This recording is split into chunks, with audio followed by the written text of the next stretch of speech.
யாரெல்லாம் கடன் பட்டிருக்கிறீங்க? யாருக்கெல்லாம் கடன் இருக்கு? ஓகே ஓகே, அதாவது இல்லை ஓகே, இந்த கடன்லாம் ஒத்துக்கிறேன். இல்லை, அந்த கடன்லையும் இருக்கிறோம். எல்லாருக்கும் கடன் இருக்கு, இல்லைன்னு சொல்லலை.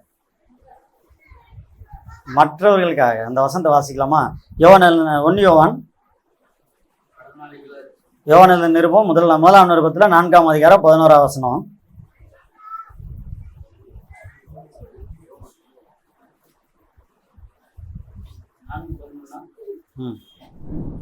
பிரியமானவர்களே, தேவன் இவ்விதமாய் நம்மிடத்தில் அன்பு கூர்ந்திருக்க, நாமும் ஒருவரிடத்தில் ஒருவர் அன்பு கூற கடனாளிகளா இருக்கிறோம். இப்ப 10 வாசிங்க. எல்லாரும் கவனிங்க. எடுத்துக்கிட்டீங்களா? எல்லாரும் பைபிள் பிரிச்சுட்டீங்களா? இப்ப 10 வாசிங்க.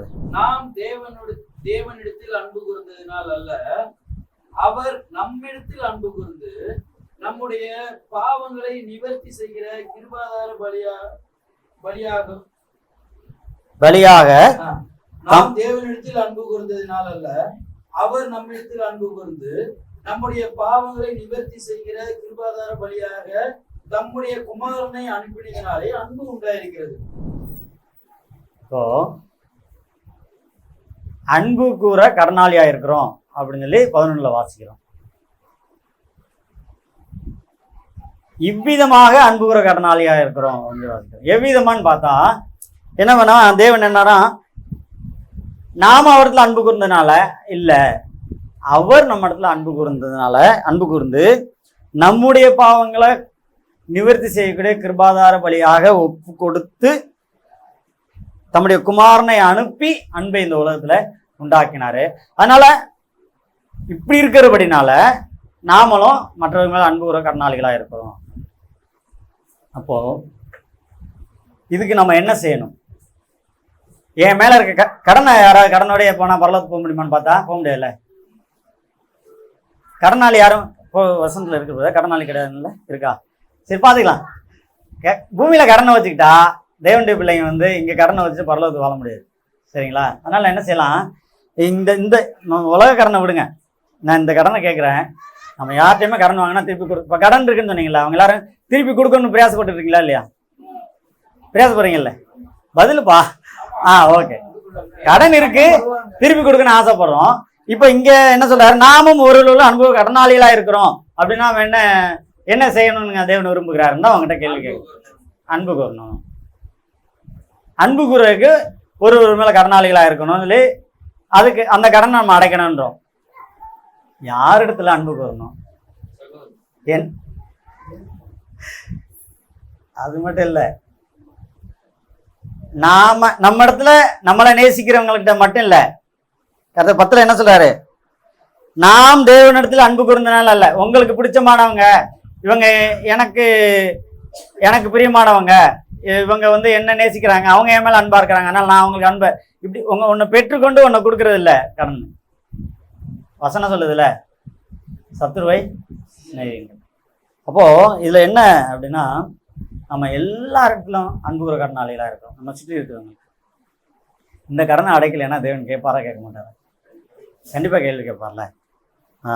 இப்படி இதை யோசிச்சுட்டு இருக்கும்போது தான் இயேசு கிறிஸ்து பேதுகிட்ட கேள்வி கேட்டார்ல. திபேரியா கடற்கரையில் யோவான் எழுதின சுவிசேஷம் 11ஆம் அதிகாரம் 21ஆம் அதிகாரம்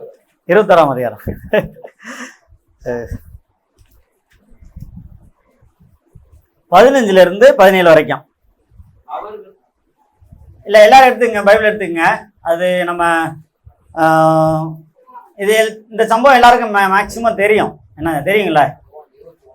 யோவான் 21 15 16 17. இதுல என்னன்னா, இயேசு கிறிஸ்து சீமோன் பேதுருவை பார்த்து ஒரு கேள்வி கேட்கிறாரு. யோனான் மகனாகிய சீமோனே, இவர்களிலும் அதிகமாய் நீ என்னிடத்தில் அன்பா இருக்கிறாயா அப்படின்னு கேட்கிறாரு. அதுக்கு அவர் ஒரு பதில் சொல்றாரு. என்ன? ஆமா ஆண்டவரே, நான் உண்மை நேசிக்கிறேன் என்பது, நான் உங்களை நேசிக்கிறேங்க உங்களுக்கே தெரியும் அப்படின்னு என் ஆட்டுக்குட்டிகளை மேய்ங்கன்றாரு, மெய்ப்பாயாகன்றாரு. அதுக்கப்புறம் 2ஆம் முறையும் யோனாவின் மகனாகிய சீமோனே, நீ என்னிடத்தில் அன்பா இருக்கிறாயா அப்படின்னா ஆமாண்டவரே உம்மை நேசிக்கிறேன் என்பதை நீர் அறிவீர், என் ஆடுகளை மேய்ப்பாயாகங்கிறாரு. 3ஆம் தரமோ யோனா மகனாகிய சீமோனே நீ என்னை நேசிக்கிறாயா என்றார். என்னை நேசிக்கிறாயா என்று அவர் 3ஆம் தரம் கேட்டபடினாலே பேதுரு துக்கப்பட்டு, ஆண்டவரே நீர் எல்லாவற்றையும் அறிந்திருக்கிறீர், நான் உம்மை நேசிக்கிறேன் என்பதையும் நீர் அறிவீர் என்றான். இயேசு என் ஆடுகளை மேய்ப்பாயாக என்றார். இதே வார்த்தைய இயேசு கிறிஸ்து நம்ம கிட்ட இந்த கேள்வி, 3 கேள்விலாம் வேணாம், ஒரு கேள்வி நம்ம கிட்ட இன்னைக்கு கர்த்தர் கேட்கிறார். என்ன கேட்கிறாருன்னா,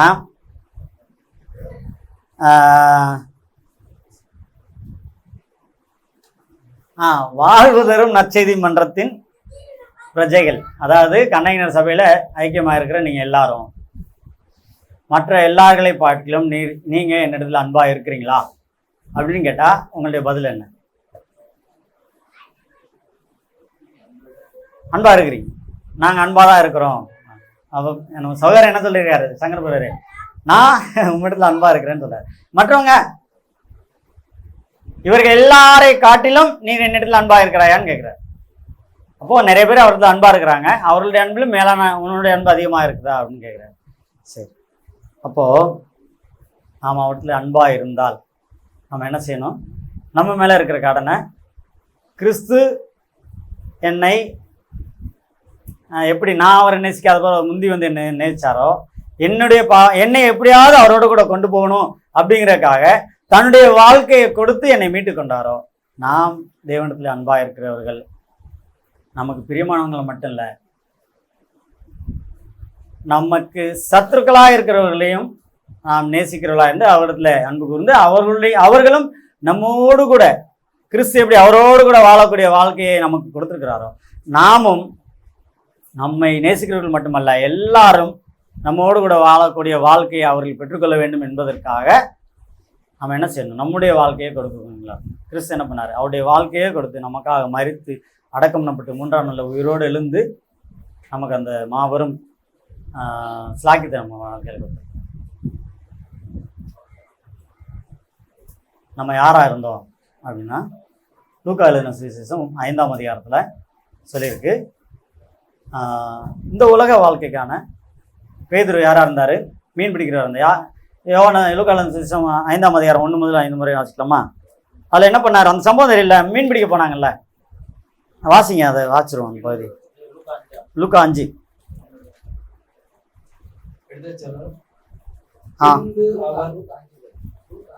லூக்கா 5ஆம் அதிகாரம் 84வது பக்கம், புதிய ஏற்பாடு. பின்பு அவர் கெனசரேத்து கடல் அருகில் நின்றபோது திரளான ஜனங்கள் தேவ வசனத்தை கேட்கும்படி அவரிடத்தில் நெருங்கினார். அப்பொழுது கடற்கரையிலே நின்ற 2 படகுகளை கண்டார். மீன் பிடிக்கிறவர்கள் அவைகளை விட்டு இறங்கி வலைகளை அலசி கொண்டிருந்தார். அப்பொழுது அந்த படகுகளில் ஒன்றில் ஏறினார். அது சீமோனுடையதா இருந்தது. அதை கரையில் இருந்து சற்றே தள்ளும்படி அவனை கேட்டுக்கொண்டு அந்த படவில் உட்கார்ந்து ஜனங்களுக்கு போதகம் பண்ணினார். அவர் போதகம் பண்ணி முடித்த பின்பு சீமோனை நோக்கி, ஆழத்திலே தள்ளி கொண்டு போய் மீன் பிடிக்கும்படி உங்கள் வலைகளை போடுங்கள் என்றார். அதற்கு சீமோன், ஐயரே, முழுவதும் நாங்கள் பிரயாசப்பட்டும் ஒன்றும் அகப்படவில்லை, ஆகிலும் உம்முடைய வார்த்தையின்படியே வலையை போடுகிறேன். போடுங்க வாசிங்க. அந்தபடியே அவர்கள் செய்து தங்கள் வலை கிழிந்து போகத்தக்கதாக மிகுதியான மீன்களை பிடித்தார்கள். அப்பொழுது மற்ற படவில் இருந்த கூட்டாளிகள் வந்து தங்களுக்கு உதவி செய்யும்படிக்கு சைகை காட்டினார்கள். அவர்கள் வந்து 2 படகுகள் அமிழத்தக்கதாக நிரப்பினார்கள். சீமோன் பேதுரு அதை கண்டு இயேசுவின் பாதத்தில் விழுந்து, ஆண்டவரே, நான் பாவியான மனுஷன், நீர் என்னை விட்டு போக வேண்டும் என்றார். அவர்கள் திரளான மீன்களை பிடித்தது நிமித்தம் அவனுக்கும் அவனுடைய கூட இருந்த யாவருக்கும் பிரமிப்பு உண்டானபடினால் அப்படி சொன்னான். சீமோனுக்கு கூட்டாளியான செபதேயுவின் குமாரனாகிய யாக்கோபும் யோவானும் அந்தபடியே பிரமித்தார்கள். அப்பொழுது இயேசு சீமோனை நோக்கி, பயப்படாதே, இது முதல் நீ மனுஷரை பிடிக்கிறவனாய் இருப்பாய் என்றார். கர்த்தர் ஸ்தோத்திரம். இதுல என்னன்னா, ஒரு மனுஷன் அவனுடைய வாழ்க்கைக்காக வாழ்ந்துட்டு இருக்கிறான். கர்த்தர் அவனுடைய படகை பயன்படுத்துகிறாரு. பயன்படுத்தி முடிச்சுட்டு அவன் வெறுமையாக இருக்கிறான் அப்படின்னு சொல்லிட்டு அறிஞ்சு அவன் என்ன பண்ணுறாரு, நீங்கள் ஆழத்தில் போய் வலையை போடுங்கன்னு சொல்கிறாரு. போய் வலையை போடுறாங்க. மிகுதியான மீன்களோடு கூட வர்றாங்க. வந்துட்டு அவரை வந்து அவர் கர்த்தர் அறிஞ்சதுனால நாங்களாம் பாவிகள், நீங்கள் எங்களோட போகணும்னு சொல்கிறாரு. அப்போ சொல்கிறார், பயப்படாதீங்க, நான் உங்களை மனுஷனாக பிடிக்கிறவனா இருப்பேன் அப்படின்னு சொன்ன உடனே 11 வாசிக்கிறோம். அவர்கள் படகுகளை கரையிலே கொண்டு போய் நிறுத்தி எல்லாவற்றையும் விட்டு அவருக்கு பின் சென்றார்கள் அப்படின்னு பார்க்கணும். ஒரு 4 பேர் இதில் என்ன பண்ணுறாங்க, அவங்க தங்களுடைய வாழ்க்கையை வாழ்ந்துக்கிட்டு இருந்தாங்க. இந்த உலகத்தில் அவருடைய வாழ்க்கையை வாழ்வதற்கான வாழ்க்கையை வாழ்ந்துக்கிட்டு இருந்தாங்க. ஆனால் இயேசு கிறிஸ்து அவர்களை சந்தித்து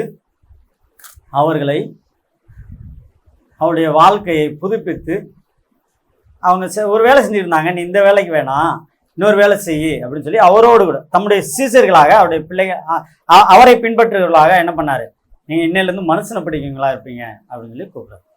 அவங்க என்ன பண்ணாங்க, தன்னத்தில் இருந்த எல்லாவற்றையும் அப்படியே விட்டுட்டு இயேசு கிறிஸ்து பின்பற்றி போனார்கள் அப்படின்னு பார்த்து.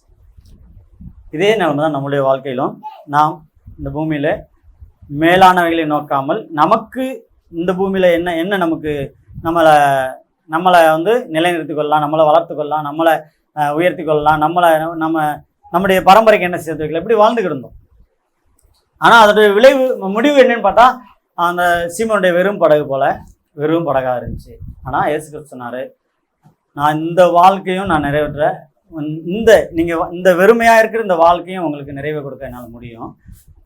ஆனால் நீங்கள் அதுக்காக இல்லை, நீங்கள் எல்லாருமே யாராக இருக்கிறீங்கன்னா உங்களை நான் யாராக மாற்றுறேன்னா இன்னையிலேருந்து இந்த உலக வாழ்க்கைக்காக இந்த மீன்களை பிடிக்கிறவர்களாக இல்லாமல் மனிதர்களை பிடிக்கிறவர்களாக இருப்பதில் அவரை பின்பற்றும்படி கூட்டு போனாங்க. நம்ம எல்லாரும் சொல்லுவோம்ல, நான் இயேசு கிறிஸ்துவின் சீசன் சொல்லுவோமா, சொல்கிறோமா இல்லையா? நான் தேவனுடைய பிள்ளை சிலர் நம்ம காட்டிலாட்டி அவருடைய சீசன் டிசைபிள் ஆஃப் ஜீசஸ் கிரைஸ்ட் எல்லாரும் சொல்லிடுறோம். அப்போ என்ன பண்ணிடுறோம், நம்மளே அறிக்கையிடுறோம். ஆனால் இயேசு கிறிஸ்து அவருடைய சீசர்களை பார்த்து சொன்ன வார்த்தை என்னென்னா, மனுஷங்களை பிடிக்குங்களா இருப்பேன்னு சொல்லி. நாம் யார் நம்முடைய வாழ்க்கையில் மனிதர்களை பிடிப்பதற்காக அவரை பின்பற்றி இருக்கிறோம் அப்படின்னு பார்த்தா, மனிதர்களை பிடிக்கிறதுக்காக நான் இயேசு கிறிஸ்துவை பின்பற்றி இருக்கிறேன். நான் இயேசு கிறிஸ்துவை பின்பற்றினால என்னுடைய வாழ்க்கை என்னென்னா, அன்னையிலேருந்து என்னுடைய வாழ்க்கை மனிதர்களை பிடிப்பதற்காக தான் என்னுடைய வாழ்க்கை மாறுது அப்படிங்கிறது தான் இயேசு கிறிஸ்துவின் சீசர்களாக நம்மை ஒப்புக் கொடுப்பது. மனிதர்களை பிடிப்பதற்காக நாம் அனுதினம் செய்கிற வேலை என்ன, நம்ம செய்கிறோமா? நான் இயேசு கிறிஸ்துவின் சீசனா நிலைநிற்பதற்கு நம்ம செய்கிற வேலை. ஒரு கேள்வி, யாருனாலும் பதில் சொல்லுங்க. உங்களுடைய வழக்கமான ஜபத்தை ஒரு 10 செகண்ட் 20 செகண்டில் கடந்து சொன்னால் போதும், ஜெபம் பண்ண வேணாம். நான் இதுக்கெல்லாம் ஜெபம் பண்ணுறேன் அப்படிங்க யாராவது ஒருத்தர் எழுந்து சொல்லுங்கள். நீங்கள் வழக்கமாக வீட்டில் நீங்கள் தனிப்பட்ட ஜபத்தில் ஜெபம் பண்ணுற ஒரு ஜப குறிப்பு காலைல ஜெபம் பண்ணுவீங்கல்ல, வரிசையாக சொல்ல வேணாம். கர்த்தரை துதிக்கிறது வேணாம், கர்த்தரை கேட்கறது வேணாம், கர்த்தரை முடிக்கிறது வேணாம். என்னென்ன காரணத்துக்காக நீங்கள் ஜெபம் பண்ணுறீங்க அப்படின்னு யாராவது ஒருத்தர் ப்ளீஸ். தேசத்துக்காக, தேவனுடைய ஊழியக்காரங்களுக்காக, எல்லா சபைக்காக. கர்த்தர் ஸ்தோத்திரம். அடுத்து வேற சபைக்காக, அப்புறம் இந்த பகுதியில் வாழ்ந்துருக்காங்க கனிநல பகுதிக்காக, அப்புறம் பூமி முழுக்க தேவனுடைய பிள்ளைகளுக்காக, ஓகே நடக்கிற ஊழியர்களுக்காக. ஓகே. அப்புறம்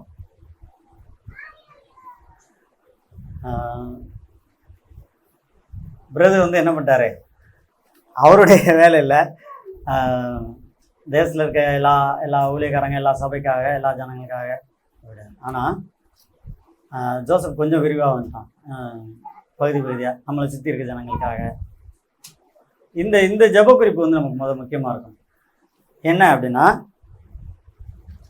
ஜெபிக்கிறவங்களா இருந்தோம்னா தான் என்ன பண்ண முடியும், ஜெபிக்கிறவங்களா இருந்தால் மட்டும்தான் அது செயல்படக்கூடியவங்களா மாற முடியும்.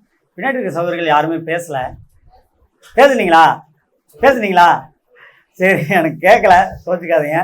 என்னென்னா, ஜெபிக்கிறவங்களா இருந்தோம் அப்படின்னா சொல்கிறவங்களா இருக்க மாட்டோம், அது மாதிரி வாழ்கிறவங்களா மாறிடுவோம்.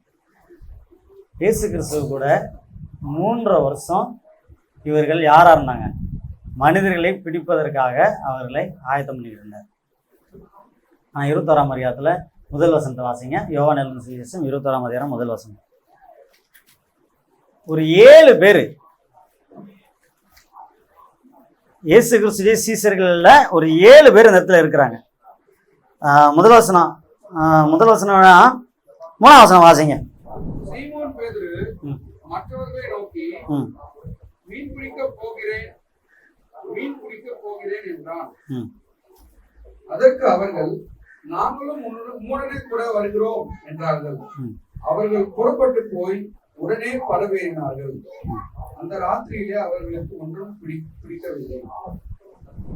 கவனிச்சிங்களா? மனிதர்களை பிடிப்பதற்காக மனிதர்களை பிடித்து கொண்டு அவருக்கு பயிற்சியை கொடுத்து அவர்களை வழி நடத்திக்கிட்டே கண்ணார கண்டு அவர்கள் மனிதர்களை எப்படி பிடிக்கிறாருன்னு பார்த்துக்கிட்டே இருந்தாங்க. ஏறக்குறைய 3.5 வருஷம் இருந்தாங்க. ஆனா விளைவு என்ன?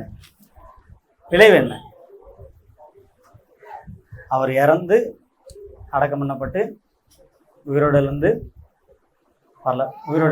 பரலோகத்துக்கு போயிட்டாரா? அதுக்கு முன்னாடியா இருக்காரு? ஆமா, மரித்திருக்கிறார். அவர் தரிசனமாயிட்டார். ஆனா என்ன பண்றாங்க? அவங்க தேவனை எதற்காக அவங்க பின்பற்றினாங்களோ அந்த வேலை செய்யல. தேவனை பின்பற்றுறதுக்கு முன்னாடி என்ன செஞ்சாங்களோ அதை செய்ய போயிட்டாங்க. விளைவு என்ன? அதனுடைய விளைவு என்ன பார்த்தீங்களா? நமக்கு தெரியும்ல, இயேசு கிறிஸ்துவினாலே மனிதர்களை பிடிப்பதற்காக தெரிந்து கொள்ளப்பட்ட ஒரு 7 பேர் இந்த இடத்துல இருக்கிறாங்க. அந்த 7 பேரும் என்ன பண்றாங்கன்னா, தங்களுடைய நாம் எதற்காக வாழ்ந்தோம், யாரை பின்பற்றினோம், யாரை நாம் குருவாக ஏற்றுக்கொண்டிருக்கிறோம், என் குரு எனக்கு என்ன வேலை கொடுத்துருக்கிறாருன்னு செஞ்சுக்கிட்டு இருந்தவங்க, அவர் கூட இருந்தவங்க, அறிஞ்சவங்க என்ன பண்ணாங்க, அதை அப்படியே ஓரங்கிட்டு வச்சுட்டு இந்த குருவை நான் பின்பற்றுவதற்கு முன்பாக என்ன வேலை செய்தேனோ அதில் ஸ்பெஷலாக அவர் சொல்கிறாரு, நான் மீன் பிடிக்க போகிறேன். முதலாம் அவன் சொல்லி தான் நம்ம வேதத்தில் வாசிக்கிறோம். பேதுரு தலையே என்ன சொல்லுது? தலைவரே, அந்த சீசர்கள் கூட்டத்தின் தலைவன் சொல்லுவான், நான் என்ன பண்ண போகிறேன், மீன் பிடிக்க போகிறேன். அப்போ என்ன செய்வாங்க? கூட வந்தவங்களும் போயிடுவாங்க. அப்போது இந்த பேதுருவோட இடத்துல நம்மளை ஒருத்தர் நிறுத்திக்கிறோம். நம்ம குடும்பத்துக்கு நம்ம தான் தலைவர் இல்லைங்களா? நம்ம குடும்பத்தை யார் ஓட்ட போகிறது? நம்ம தான் நடத்த போகிறோம். அப்படியே எடுத்துக்கங்க, நீங்கள் அப்படியே வச்சுக்கோங்க. உங்கள் குடும்பத்துக்கோ இல்லை உங்கள் கூட இருக்க சர்க்கிளுக்கோ யாருக்கு வேணால் உங்கள் தலைவராக வச்சுக்கோங்க. ஏன்னா நீங்கள் யாராக இருக்கிறீங்கன்னா, இயேசு கிறிஸ்துவை பின்பற்றி மனிதர்களை பிடிப்பதற்காக, இயேசு கிறிஸ்துவினாலே மனிதர்களை பிடிப்பதற்காக தேர்ந்தெடுக்கப்பட்டு அவருடைய வேலையாட்களாக இருக்கிற நீங்கள் உங்கள் வீட்டின் தலைவராகவும் இருக்கிறீங்க. அப்படி இருக்கும் பொழுது இயேசு கிறிஸ்து இப்போ இந்த கரண்ட்ல என் கூட இல்லை, அவர் மரிச்சாரு, அடக்கம் பண்ணிட்டு உயிரோடு இருந்தாரு. இந்த குறுகிய காலத்துக்குள்ள தன்னை தனிமைப்படுத்தி கொண்டு நான் என்ன பண்ண போறேன், ஏற்கனவே இந்த வேலைக்காக தேர்ந்தெடுக்கிறதுக்கு முன்பாக நான் என்ன வேலை செஞ்சனோ அந்த வேலை செய்ய போறேன் அப்படின்னு சொல்லி போகலாமான்னு பார்த்தா போகக்கூடாது. ஏன்னா அவர் போனதுனால விளைவு என்ன? கூட ஒரு 6 பேர் போனாங்க. அப்போ தலைவராக இருக்கிற நீங்கள் நானும் நம்ம குடும்பத்தின் தலைவர்களாக இருக்கிறோம். சுற்றி இருக்கிறவங்களுக்கு இயேசு கிறிஸ்துவத்தில் அவர்களை அழைக்கிற ஒரு தலைமை பொறுப்பில் இருக்கிறோம். மனுஷங்களை பிடிக்கிறதுக்காக நம்ம எல்லாருக்கும் உயர்ந்தவராக இருக்கிற இயேசு கிறிஸ்துவினாலே தேர்ந்தெடுக்கப்பட்ட சிறந்த வேலைக்காரர்களாக இருக்கிறோம். அப்படி இருக்கும்போது நாம் அந்த வேலையை விட்டுவிட்டு நம்முடைய மேன்மையான நோக்கத்தையே விட்டுட்டு இயேசு கிறிஸ்துவை ஏற்றுக்கொள்வதற்கு முன்பாக என்ன வாழ்க்கை வாழ்ந்தோமோ அந்த வாழ்க்கையே மறுபடியும் வாழ்ந்துகிட்டே இருந்தோம் அப்படின்னா விளைவு என்ன? அவர் கேள்வி கேட்டார்ல, ஒரு இயேசு கிறிஸ்து அவர்களை பார்த்து ஒரு கேள்வி கேட்டார். 5ஆம் வசனம். இயேசு அவர்களை நோக்கி 3 வரைக்கும் வாசிங்களா? விடிய காலம் போன போது இயேசு கரையிலே நின்றார். அவரை இயேசு என்று சீசர்கள் அறியாது இருந்தார்கள். யோவான் எழுதின சுவிசேஷம் 26ஆம் அதிகாரம் 4ஆம் வசனம் வாசிக்கிறேன். விடிய காலம் போன போது இயேசு கரையிலே நின்றார். இயேசு அவர்களை நோக்கி அவரை இயேசு என்று சீசர்கள் அறியாதிருந்தார்கள். இயேசு அவர்களை நோக்கி, பிள்ளைகளே, புசிக்கிறதற்கு ஏதாகிலும் உங்களிடத்தில் உண்டா என்றார். அதற்கு அவர்கள் ஒன்றுமில்லை என்றார்கள்.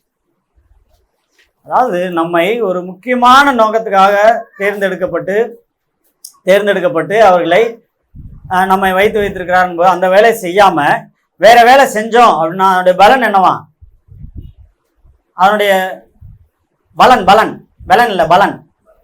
பலனுக்கு வேற என்ன சொல்லுவாங்க? வருமானம். அதோடைய வருமானம், அதோடைய முடிவு, அதனுடைய விளைவு, அதோடைய ஆசீர்வாதம் என்ன? எம்டி, ஒண்ணுமே இல்லை. என்ன பண்ணாங்க? மனுஷர்களை பிடிக்கிறதுக்காக தேவனை பின்பற்றி அவர்களோடு கூட வாழ்ந்துக்கிட்டு அவர்கள் மனிதர்களை பிடிப்பதை பார்த்து கொண்டு அதற்காகவே நாமளும் இருக்கிறோம்னு தெரிஞ்சுக்கிட்டு அதுக்கு அதை ஜெயித்தவருடைய சீசர்களா இருந்தவங்க என்ன பண்றாங்க? வேற பழைய வழிக்கு போனதுனால அவங்களோட விளைவு ஒண்ணுமே இல்லை. வருமானம், ஆசீர்வாதம் எதுவுமே இல்லை. எம்டியா நிற்கிறாங்க. மிகுந்த வேதனையோட கரகரில் வந்து நிற்கிறாரு. கூப்பிடுறாரு, பிள்ளைங்களே சாப்பிட்றதுக்கு என்ன வச்சிருக்கு? ஒரு மரத்தை இயேசு கிறிஸ்து கேட்டார். அவருக்கு பசி உண்டாயிடுச்சு. ஒரு மரத்துக்கிட்ட போனாரு. அந்த மரத்துல ஏதாவது கனி இருக்குதான்னு பார்த்தாரு. வேதம் சொல்லுது அது கனிகாலமா இல்லை, சரிங்களா? ஆனா கனி இல்லை. இனிமேல் யாருமே வந்துட்டு பழம் சாப்பிட மாட்டாங்க அப்படின்னு போயிடுச்சு. ஏன் அப்படின்னா அந்த மரத்துல கனி இல்லை.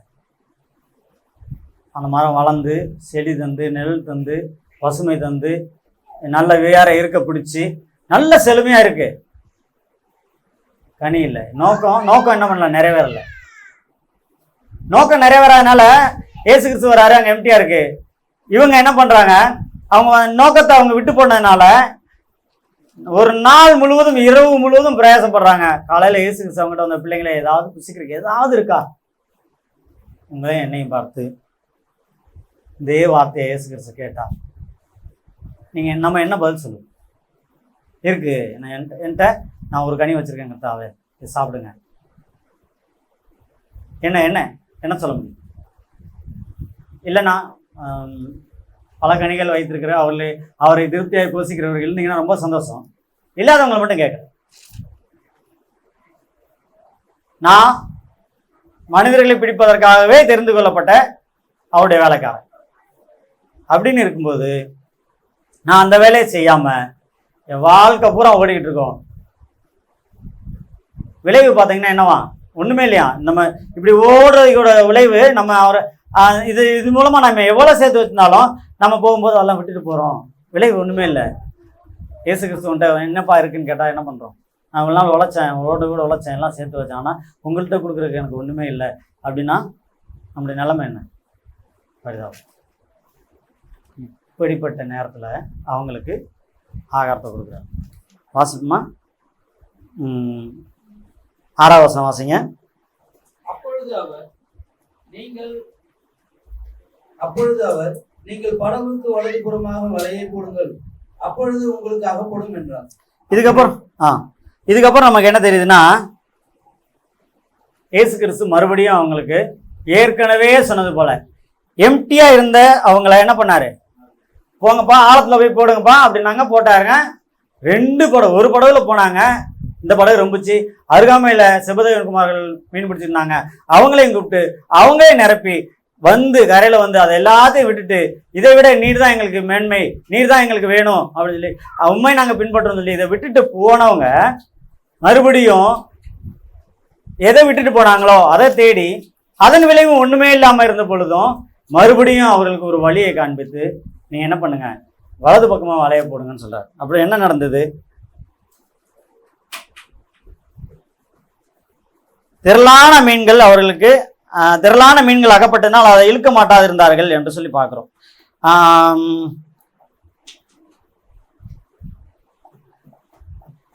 8, 9, 10 வாசிங்க. 21ஆம் அதிகாரம் 8, 9, 10. மற்ற சீஷர்கள் கரைக்கு ஏறக்குறைய 200 முழ தூரத்தில் இருந்தபடினால் படவில் இருந்து கொண்டே மீன்களுள்ள வலையை இழுத்து கொண்டு வந்தார்கள். அவர்கள் கரையிலே வந்திறங்கின போது கரிநெருப்பு போடப்பட்டிருக்கிறதையும் அதன் மேல் மீன் வைத்திருக்கிறதையும் அப்பத்தையும் கண்டார்கள். இயேசு அவர்களை நோக்கி, நீங்கள் இப்பொழுது பிடித்த மீன்களில் சிலவற்றை கொண்டு வாருங்கள் என்றார். பேதுரு படவில் ஏறி 110 353 பெரிய மீன்களால் நிறைந்த வலையை கரையில இழுத்தான். இத்தனை மீன்கள் இருந்தும் வலை கிழியவில்லை. 12 இயேசு அவர்களை நோக்கி, வாருங்கள், போஜனம் பண்ணுங்கள் என்றார். போதும். மறுபடியும் என்ன பண்றாருன்னா, அவங்களுடைய வெறுமையான நிலையை என்ன பண்றாரு, நீங்க வெறுமையா தான் இருக்கிறீங்க, வலது பக்கம் வலையை போடுங்க. உங்களை நீங்க என்ன பண்ணுறாங்க, வலை போடுறாங்க, நிறைய மீன் கிடைக்குது, வாசிக்கிறோம் 153 பெரிய மீன் இருக்கு, அவங்களால இழுக்க முடியல, இழுத்துட்டு வர்றாங்க. இதுல நம்ம என்ன கத்துக்கிறோம் அப்படின்னா, நீங்க உங்களுடைய பிரயாசம் ஒண்ணுமே இல்லை, மறுபடியும் உங்களை என்னால நிரப்ப முடியும்னு சொல்லி நிரப்பினாங்க. இந்த உலகத்துக்குரிய காரியத்தை நான் கொடுக்குறேன்னு சொல்லி மறுபடியும் கொடுத்தாங்க. ஆனா அவங்க என்ன பண்ணாங்கன்னா, மறுபடியும்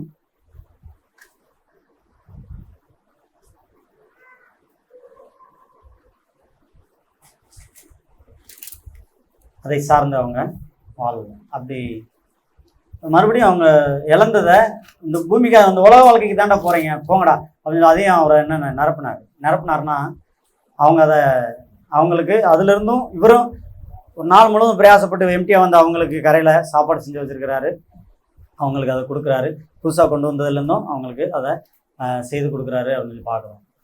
தேவன் வந்து இது இந்த சம்பவம் முடிஞ்சதுக்கப்புறம் பேதுருவை பார்த்து கேட்டாரு, இவங்க எல்லாரையும் காட்டிலும் நீ என்கிட்ட அன்பா இருக்கு.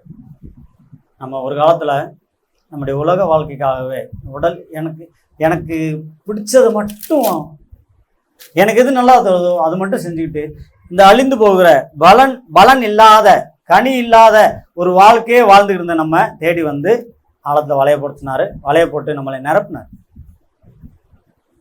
ஆனா நாம என்ன பண்ணோம், இந்த உலக வாழ்க்கையை விட மூடு கூட வாழ்ற வாழ்க்கை எனக்கு முக்கியம் அப்படின்னு சொல்லி உலக வாழ்க்கையை விட்டுட்டு நீர் தான் எனக்கு வேணும் இயேசு கிறிஸ்துவை பின்பற்றி மனிதர்களை பிடிக்கலாம் நம்ம மாற்றிக்கிட்டோம். அவருடைய சீசர்களாக மாறிட்டோம்.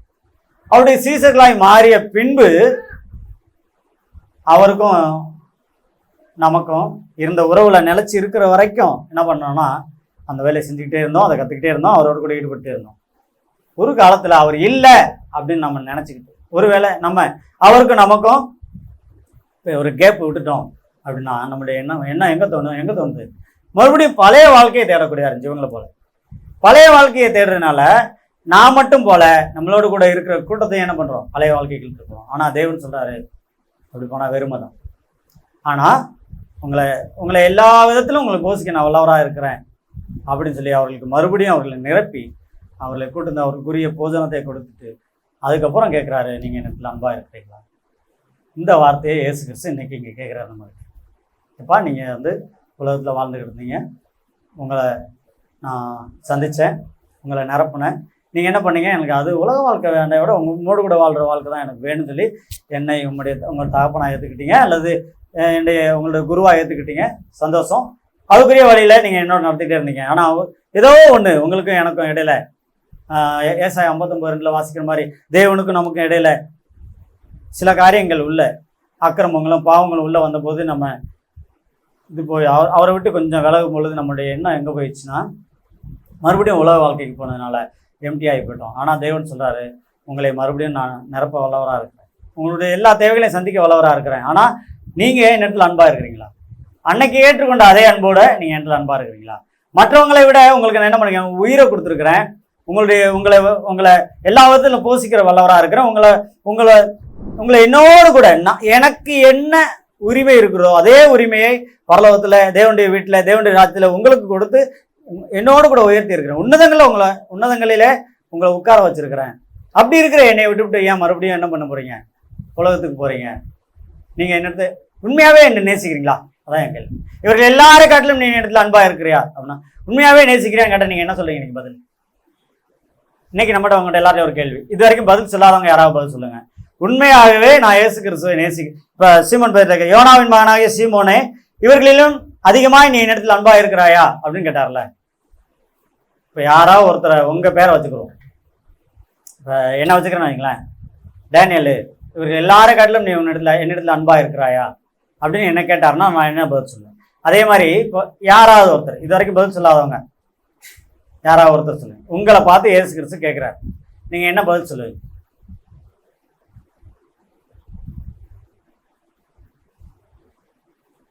சரி, பதில் சொன்னவங்களே சொல்லுங்க, பரவாயில்ல. பதில் சொல்லாதவங்க யாரும் சொல்ல காணோம். பதில் சொன்னவங்க சொல்லுங்க. யார் சொல்றீங்க? யாராவது ஒரு பதில், யாராவது ஒருத்தர். இதே மௌனமா இருந்தோம்னா இயேசு கிறிஸ்துட்ட தைரியமா நிற்க முடியுமா? இப்படியே இருக்கிறேன். ஓகே, சபையில் நான் வாய் திறக்கலைங்க, நீங்க கேள்வி நான் கேள்வி கேட்கல. பரிசுத்த ஆவியானவர் தேவன் தான் நம்மகிட்ட கேள்வி கேட்டுருக்கிறாரு. இப்போ இதே கேள்வியை இயேசு கிறிஸ்து உங்கள்கிட்ட, இந்த சபையில் யார் நீங்கள் பதில் சொல்கிறவங்களா நினைக்கிறீங்களோ அவங்க நீங்கள் கண்ணை மூடிக்குங்க. எல்லாருக்கும் முதலானவர்களாக அவங்களை நினச்சிக்குங்க. நினச்சிக்கிட்டு எங்களை சுற்றி இல்லை, முதலானவங்களாம் நினைக்கணும், கடைசியானவங்களை உங்கள் நிலையை நீங்கள் நின்றுக்குங்க. ஆனால் சபையில் இருக்கிற எல்லாரையும் காட்டிலும் நீ என்னிடத்தில் அன்பாக இருக்கிறாயா அப்படின்னு கேட்டால் நீங்கள் என்ன பதில் சொல்லுவீங்க? ஆசைப்படுறேன், நீர் அறிவீர், என்னுடைய நிலையை நீர் அறிந்திருக்கிறீர். ஸ்தோத்திரம். ஓகே, அதுக்கான ஆன்சர் என்ன சொன்னார் பாருங்க. 17ஆம் வசனத்துல 17ஆம் வசனம் வாசிங்க. யோவான் எழுதின சுவிசேஷம் 21ஆம் அதிகாரம். 3ஆம் தரம் அவர் அவனை நோக்கி, யோனாவின் குமாரனாகிய சீமோனே, நீ என்னை நேசிக்கிறாயா என்றார். என்னை நேசிக்கிறாயா என்று அவர் 3ஆம் தரம் தன்னை கேட்டபடினாலே பேதுரு துக்கப்பட்டு, ஆண்டவரே, நீர் எல்லாவற்றையும் அறிந்திருக்கிறீர், நான் உம்மை நேசிக்கிறேன் என்பதையும் நீர் அறிவீர் என்றான். இயேசு, என் ஆடுகளை மேய்ப்பாயாக என்றார். இப்போ இன்னைக்கு வெளியில சொன்னது ஒரு சகோதரன் சொன்னார், மனசுக்குள்ள நான் அவரை நேசிக்கிறேன் அப்படின்னு சொன்னவங்க, நான் நேசிக்க தான் செய்கிறேன் சொல்றதுக்கு தயங்கப்பட்டவங்க நம்ம எல்லாருமே இருக்கிறோம். நம்மகிட்ட ஒரு வார்த்தை சொல்லாரு, என் ஆடுகளை பூரா மேயுங்க. அவருடைய ஆடுகளை நம்ம மேய்க்கணும். அப்போது நம்ம எல்லாருமே இன்னைக்கு ஜோசப் மேயி இந்த கூட்டத்தை, நாளைக்கு டேவிட் பிரதர் மேய்க்கட்டும், நாளை மறுநாள் ஹரி மேய்க்கட்டும், அதுக்கடுத்து காலேஜ் மேய்க்கட்டும். இப்படி இந்த மந்தையவே நம்மளே ஒவ்வொரு நாளும் ஒருத்தனா ஹெட்டாக போட்டு மேய்ப்பராக போட்டு மற்றவர்கள் ஆடுகளை பார்த்து இப்படி மேய்க்க சொல்லி சொல்லியிருக்காரா? இல்லை. அவருடைய ஆடுகள் இங்கே மட்டும்தான் இருக்குதா? இல்லை, இல்லை தானே? அப்போது இன்னைக்கு இயேசு கிறிஸ்துக்கிட்ட நான் அவன் நேசிக்கிறேன் அப்படின்னு சொன்னவங்க, அவருடைய ஆடுகள், நம்ம எல்லாருமே அவருடைய ஆடுகளை அவருடைய சீசர்கள் தான். நம்ம சீசர்களை பார்த்து சொல்கிறாரு, என்னுடைய ஆடுகளை மேய்ங்க. அப்போ நம்ம என்ன பண்ணணும்? ஆடுங்களை மேய்க்கணும். மேய்க்கிறதுக்கு என்ன வேணும்? ஆட்டுக்காரன் மேய்ப்பெண் மட்டும் இருந்தால் போதாது. மேய்ப்பெண்ணுக்கு என்ன வேணும்? ஆடு வேணும். அந்த ஆடு இருக்குது, அவருடைய ஆடுகள் இருக்குது.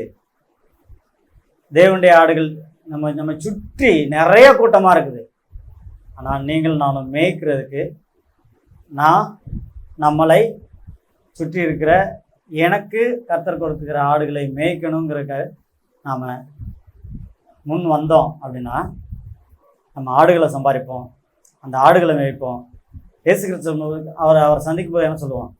கர்த்தாவே, நீங்கள் ஆடுகளை மேய்க்க சொன்னீங்க, என்னால் இயன்றளவு, சவரன் ஜோசப் மாதிரி இயன்றளவு அவரை நேசிக்கிறேன், அவரில் அன்பாக இருக்க விரும்புகிறேன் அப்படின்னார்ல. அது மாதிரி நான் என்னால் இயன்ற அளவு என்ன பண்ணியிருக்கேன்? நீங்கள் எனக்கு கொடுத்த ஆடுகளை நான் மேய்ச்சிருக்கிறேன். ஒரு சின்ன கிளிப் பார்த்தேன். ஒரு ஆடு மேய்கிறார் ஒரு தாத்தா, நீ வருஷத்துக்கு எவ்வளோ சம்பாதிப்பேன்னு கேட்டார்.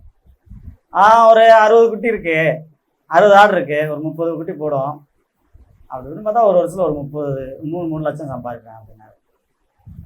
3 லட்சமும் எவ்வளோ சொன்னார்? ஜாஸ்தியாக சொன்னார். ஐடி படித்தவங்க கூட இவ்வளோ சம்பாதிக்கல, நிறையா சம்பாதிக்கிறதா தானார். அப்போது ஆடுகளை நான் மேய்க்கும் பொழுது ஆடு அதுக்குரிய பலனை கொடுக்க போகிறது. அது நமக்கு தேவனை சந்திக்கும் போது பெரிய மந்தையாக இருக்கும். நம்ம ஆரம்பத்தில் மேய்க்கிற கொஞ்சம் ஆடுகளாக தான் இருக்கும். ஆனால் அந்த ஆடுகளை மேய்க்கவே இல்லை அப்படின்னா ஆடுகள் என்ன போயிடும்? எசேக்கியேல் வாசிக்கிற மாதிரி செத்து போயிடும். துஷ்டம் மிருகம் சாப்பிட்டு போய்டும், தாகத்தினால வறண்டு போயிடும், வெள்ளம் இல்லாமல் போயிடும், செத்து போயிடும். அதுக்காகவே நியமிக்கப்பட்டிருக்கிற நீங்கள் நானும் கொளுத்து போய் வாழ்ந்தோம் அப்படின்னா எசேக்கியேல் ரொம்ப பயங்கரமாக கண்டிக்குது அப்படிப்பட்ட மேய்ப்பர்கள். இப்போது நான் இயேசு கிறிஸ்துவை நேசிக்கிறேன், அவரிடத்தில் அன்பாக இருக்கிறேன், மற்றவர்களை விட என் உயிரை நேசித்து எனக்காக அவருடைய உயிரையே கொடுத்த அந்த இரட்சகருக்கு, அவர் அழைத்த மனிதர்களை பிடிக்கிறவர்களாய் நான் வாழப்போகிறேன்னு சொல்லி அவரை ஏற்றுக்கொண்டு அவருடைய பிள்ளையாக இருக்கிற நான் மேய்க்கலை, நான் மனுஷங்களெலாம் பிடிக்கல, நான் என்னுடைய மீன் பிடிக்கிற வேலையிலே நான் இருந்துக்கிறேன். ஆனால் பேரளவில் நான் யாராக இருக்கிறேன்னா மனிதர்களை பிடிக்கிறவன்ற பேரில் இருக்கிறேன். வாழ்க்கையில் நான் இன்னும் மீன் தான் பிடிப்பேன் அப்படின்னா நம்ம அங்கே போய் ரொம்ப துக்கப்படக்கூடியவங்களா இருக்கும். ஒரு நாளைக்கு முன்னாடி கேட்டாங்க, நெருப்பில் ஆகப்பட்டு தப்புனவனை போல இருக்கிற துணி கூட கருகின துணியோட தான் போய் நிற்கணும். மாற்று துணி கூட யாராவது தருவாங்களான்னு ஏங்குறவங்களா, எதிர்பார்க்குறவங்களா, யாரையாவது எதிர்பார்க்குறவங்களா, கிடைக்குமா அப்படின்னு ஏங்குறவங்களா, கண்ணீரோட ஒத்தாசையே யாருமே இல்லையே, ஐயோ அப்படி வாழ்ந்துருக்கலாமே அப்படின்ற வேதனையோட நம்ம என்னக்கணும் வாழக்கூடிய ஒரு சூழ்நிலை. அதனால் இன்னைக்கு உங்களையும் என்னையும் பார்த்து கர்த்தர் கேட்குறாரு, இவர்கள் எல்லாரிலும் நீ என்னை அன்பாக இருக்கிறாயா, என் ஆடுகளை மேய்ப்பாயாகன்னு சொல்லியிருக்காரு. ஆடுகளுக்காக நம்ம ஜெபம் பண்ணுவோம், கண்டிப்பாக ஆடுகளை தருவார். ஆடுகளை கண்டுபிடிப்போம், ஆடுகளை நமக்கு சொந்தமாக்குவோம், அந்த ஆடுகளை மேய்ப்போம்.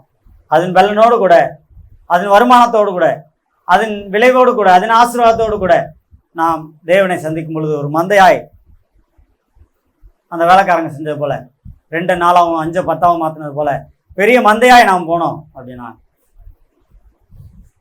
உண்மையும் உத்தமம் உள்ள ஊழியக்காரனை உன் எஜமானுடைய சந்தோஷத்தில் பிரவேசிக்கல தேவனுடைய ராஜ்யத்தில் நாம் வாழ்கிற அந்த சொல்லுவாங்கள்ல வேற மாதிரி நினைப்பாங்கள்ல, வேற நிலைமையில் நம்ம இருக்கலாம்.